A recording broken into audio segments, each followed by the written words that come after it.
Ladies and gentlemen, boys and girls, bearers, glarers and seafarers, welcome along to the Joe Spivey YouTube channel where we discuss books and little else.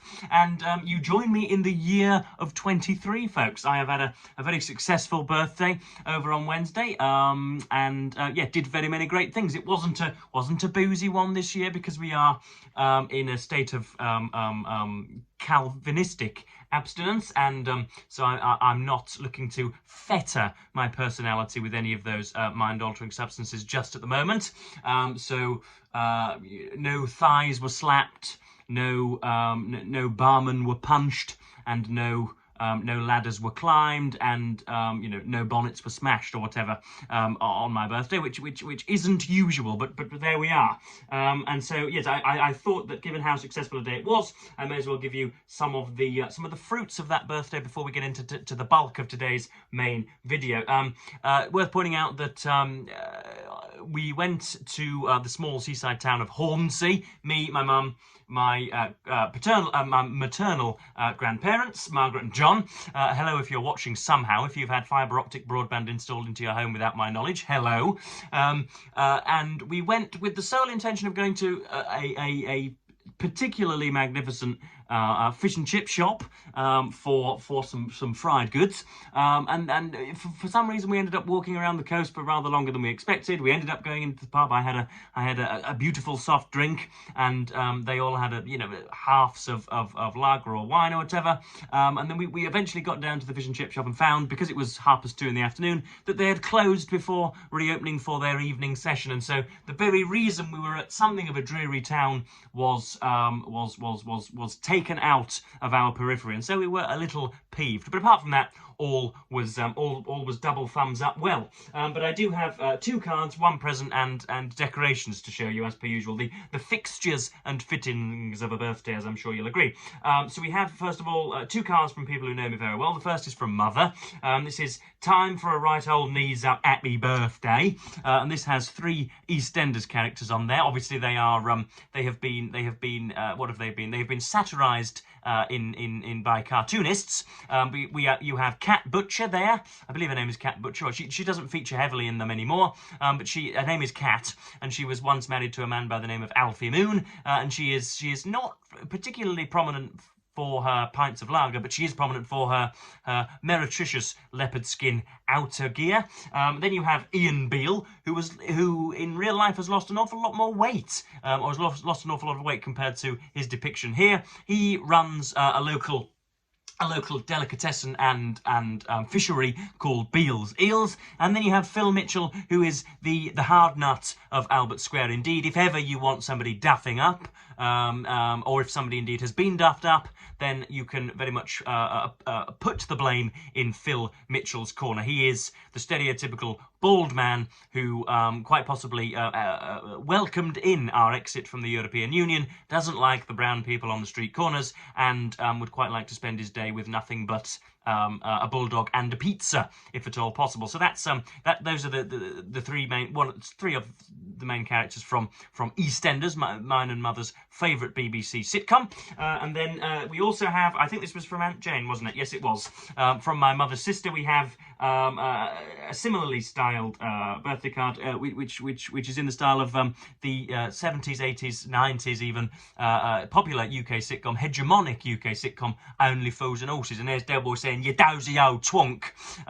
So Del Boy is a runabout market salesman who sells Louvre doors and pretends to the aristocracy and the officialdom that he can clean chandeliers, only to smash a priceless one, who goes on all sorts of adventures in Peckham, and they are on a particular television channel back to back, end to end, boot to tail every single Sunday, and of course they're quite often on my television. And so there's Aunt Jane wishing me a happy birthday via Derek Trotter / David Jason.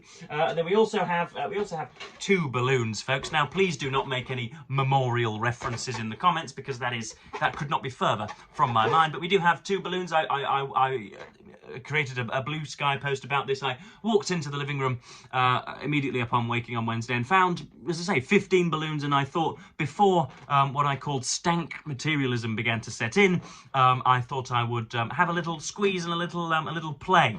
But they're curious things, aren't they? They look, I think I was going to call them sort of, I don't know, impishly threatening. They have a smile, but you sense that they would befriend you, and then that frown would turn into a grimace, and before it would turn into a kind of delighted rictus when they finally have you in their power. They are probably hypnotising at least 1/3 of you as I speak. So those are some of the balloons. And then, last but not least, we have a book by Craig Unger, which is from my my paternal grandmother, Christine. Everybody say hello.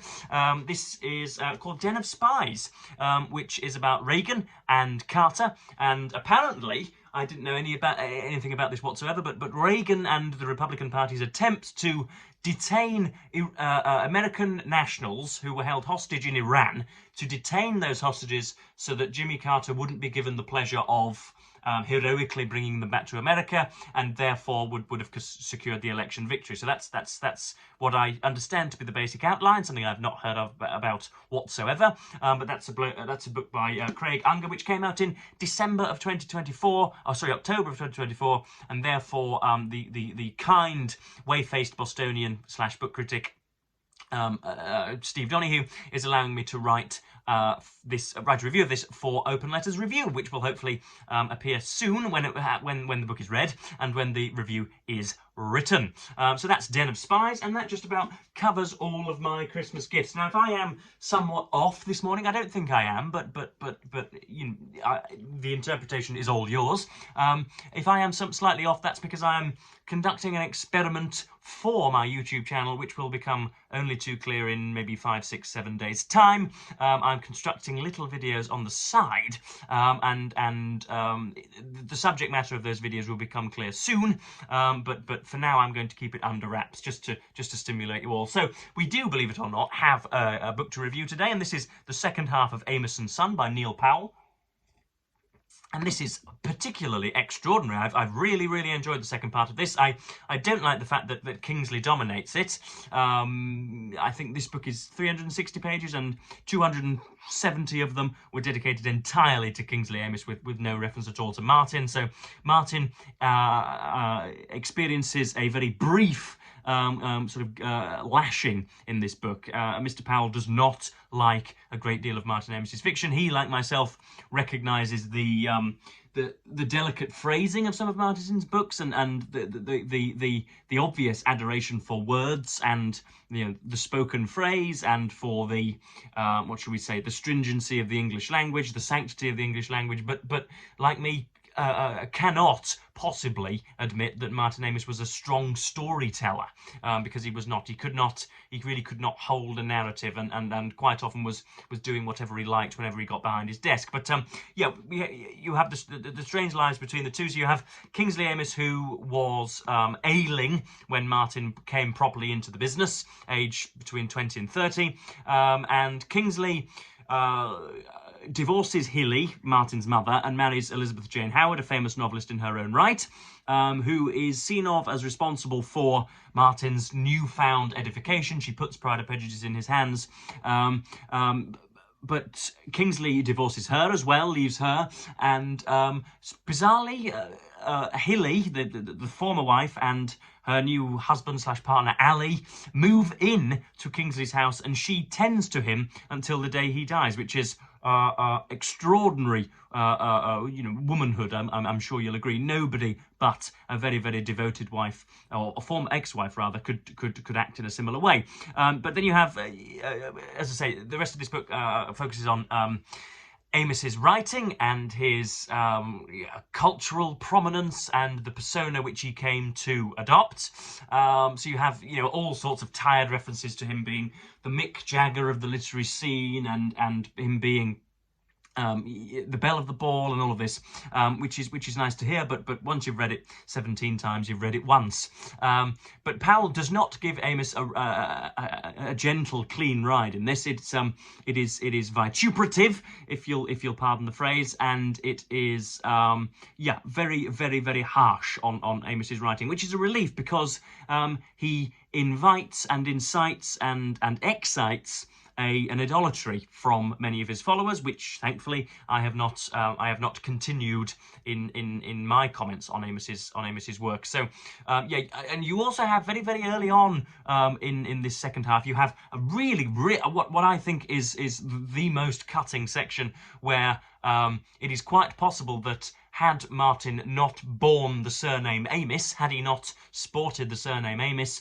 he would not have got into Exeter College, Oxford. He may not have had his first book published in the form that it was published by Jonathan Cape, and the rest is a matter of speculation. But it's not certain that without his surname he wouldn't have just been a complete waif and stray in oblivion and obscurity, which is, I think, something which is very, very rarely broached when we discover when we contemplate Martin Amos. We admit that it was, and I think even Martin himself said, it perhaps slightly eased things that Kingsley was my father. No, it didn't, Martin. It ensured that anybody, out of a sense of venality, would have published your first work. And had you been born in Hartlepool with the surname Jonkford, had you been born in Gosport with the surname Smith, had you been born in Lewisham with the surname Fandango, then it's quite possible that you would be picking strawberries, or you would be handing out loaves of bread to the needy.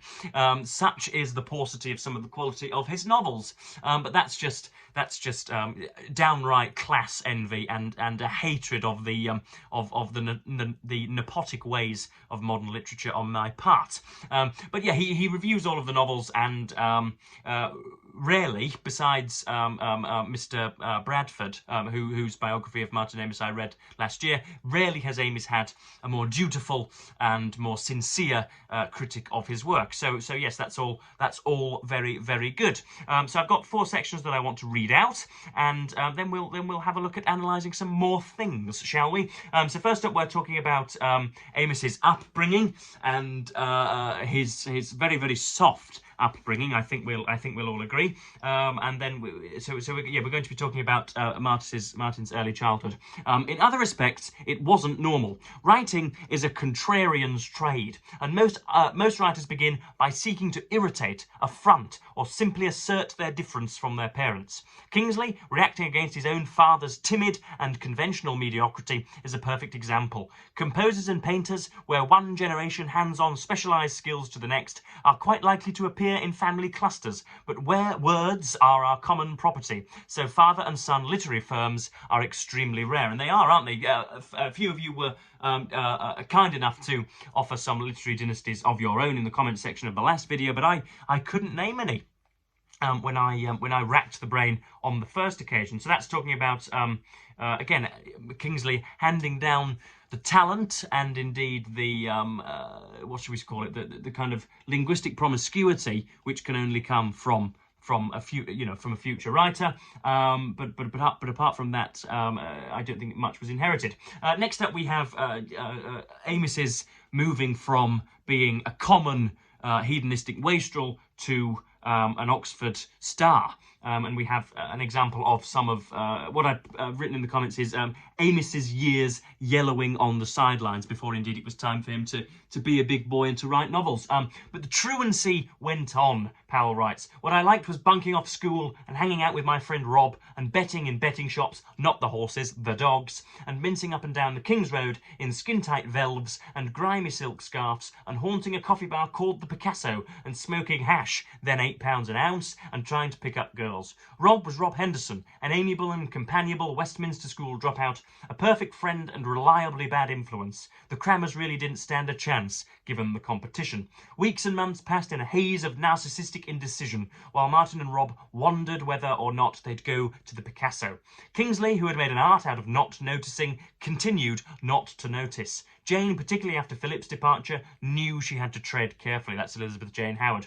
And Martin, though he jealously guarded what he supposed was his freedom, was steadily sinking into what he'd call a bottomless adolescent cafard, in which it could take you an entire day to transport a single sock from one end of your bedroom to the other. And that's always, as I mentioned in the last video, that's what amazed me about Amos, is that he went, like myself, I wasn't aimless because I was riding 70 miles a day on a bicycle, but I was somebody who really didn't know what they were going to do and had no real vocation in life, and didn't really know what they were ultimately skilled at. They could do times tables and they could learn history dates, but beyond that they seemed pretty useless, and yet before long they had found their glimmer, and that's what happens to Martin, thankfully. And had it not been for Martin, then I might not, as I continually say, I might not be jabbering in front of you today.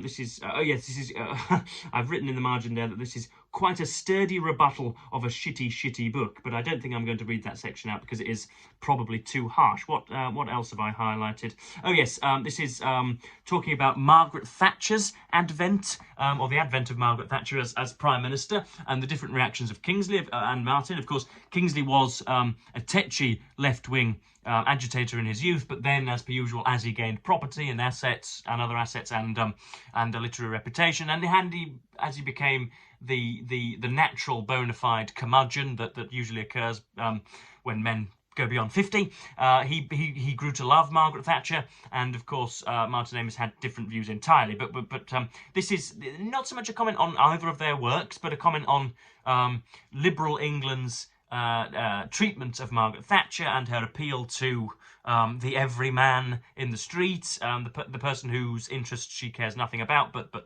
somehow manages to persuade to vote for her. When Margaret Thatcher became Prime Minister on the 4th of May 1979, Martin was in his Parisian exile. From there, that's after winning the Somerset Maugham Award for the Rachel Papers. From there, he viewed her achievement both more distantly and less affectionately than his father. It's already becoming hard to reimagine the fanatical detestation that literary intellectuals of our generation felt for her, though it's high time to acknowledge that this wasn't altogether a matter of politics. For Thatcher wasn't one of us. She was a chilly, Philistine meritocrat who had married a successful businessman and climbed the ladder of power with a determination we might grudgingly have admired, were it not for our intuitive certainty that she had little time for books or culture or artistic fripperies. She wasn't funny and she wasn't particularly bright, but she was terrifyingly effective. I would challenge that. I think she was bright. There was about her a quality we'd glimpsed, to a lesser degree, in Mary Whitehouse. I don't know who that lady is. That scornful, commonsensical repudiation of the permissive, arty world, which went down so reliably in parts of Middle England. Kingsley, as we've seen, was on the whole delighted by Margaret Thatcher, yet a major component of his delight was her apparently effortless ability to infuriate the silly little lefties of the next generation. What the next generation might usefully have done, however, was to make more effort to understand her appeal. So that is, I think, a chilling paragraph, because it also refers to certain previously cogent, conscientious, right-thinking, upstanding citizens of the lowercase c conservative online right who deplore the left so much and deplore the woke mobsters so much that they're willing to put their support behind a burger-addled demagogic fascist. So that's a very interesting passage indeed. But yeah, Powell really puts poor Martin to bed. And of course, when this was published, we were yet to get what were we yet to receive? We were yet to see, I think, Lionel Asbo came out post 2008. And other books. He references Yellow Dog and Night Train, but we've got, and indeed the memoir Experience, but we've still got Inside Story to come, we've still got the Rub of Time essay collection to come, and we've still got other books, I think, that I for some reason I can't name. But yeah, I've really enjoyed this. Powell thankfully doesn't aggrandize either of the characters. He calls Kingsley a sort of off-duty or part-time anti-Semite and misogynist, and calls Amis something of an unfocused charlatan, which is nice to hear, because you know, if we are to stand on the shoulders of giants, then I think we ought to look them in the ear hole as well. So yeah, I've really enjoyed this, and Powell's style is nice. And I hear, or rather I read on the front, that he's written books on George Crabbe. He's written books on the language of jazz, on Roy Fuller, on all sorts of poetry as well. So Powell might be a new favourite of mine. He's certainly good company on the page, if we're going to use that Nancy critic's phrase. But yeah, that just about covers me for today, folks. Yeah, as I say, I hope I haven't seemed somewhat pusillanimous, Granville. I hope that I've managed to excite you as per usual. And yes, it'll all become clear why I'm hand wringing and why I might not be quite up to scratch for today. It'll all become clear in a video, you know, pretty soon. So yes, I am, as per usual, going to thank you ever so much for watching, bid you a fond farewell, and yes, say goodbye.